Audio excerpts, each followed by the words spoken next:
السلام علیکم ورحمۃ اللہ وبرکاتہ۔ مکہ کی تپتی ہوئی زمین اللہ کے محبوب صلی اللہ علیہ وسلم سجدے میں ہے، اپنے رب کے حضور جھکے ہوئے ہیں، آنکھوں سے عاجزی اور ٹپک رہی ہے، اور اس وقت چند ظالم اور سنگ دل لوگ بیٹھے ہنس رہے ہیں۔ انہوں نے سوچا کہ محمد صلی اللہ علیہ وسلم کو تکلیف دی جائے۔ ایک شخص گیا اور اونٹ کی گندی اوجری یعنی علیش اٹھا کر لے آیا۔ جب نبی کریم صلی اللہ علیہ وسلم سجدے میں تھے تو اس نے وہ ساری گندگی آپ وسلم کے مبارک پیٹھ پر ڈال دی۔ سوچئے وہ ہستی جس کے لیے فرشتے دعائیں کرتے ہیں، وہ نبی جس پر اللہ تعالیٰ درود بھیجتا ہے، اس کے ساتھ یہ ظلم کیا جا رہا تھا، مگر محبوب صلی اللہ علیہ وسلم نے سجدہ نہیں توڑا، نہ بد دعا دی، نہ انتقام لیا، نہ غصہ کیا۔ آپ سجدے میں ہی رہے۔ جب یہ خبر حضرت فاطمہ الزہرا رضی اللہ تعالی عنہا تک پہنچی تو وہ دوڑی ہوئی آئیں، اپنے ننھے ننھے ہاتھوں سے اوجری کو ہٹایا اور روتی جا رہی تھی۔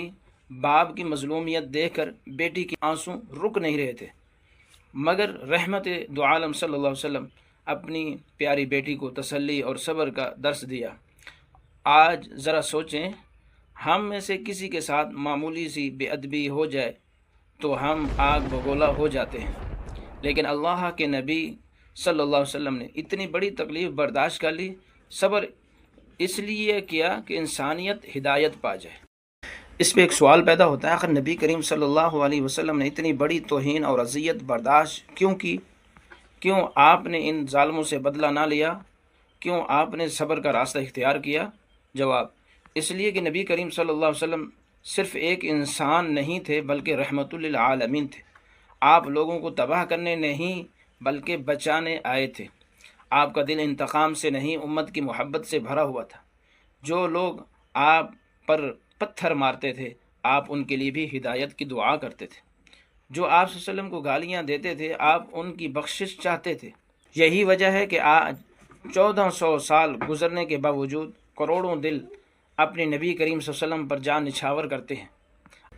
آخری پیغام میرے پیارے بھائیوں اور پیاری بہنوں، اگر نبی کریم صلی اللہ علیہ وسلم نے اتنی بڑی اذیت پر صبر کیا تو ہم معمولی باتوں پر کیوں ٹوٹ جاتے ہیں؟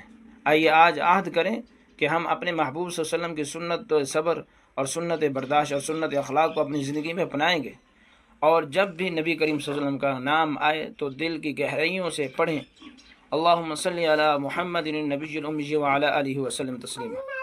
اگلی ویڈیو میں پھر ملاقات ہوگی۔ ویڈیو اگر آپ کو اچھی لگی ہے تو ضرور اس کو شیئر کریں۔ جزاک اللہ۔ اور کیا خبر کہ تیری صبح ہونی بھی نہیں، اور کیا خبر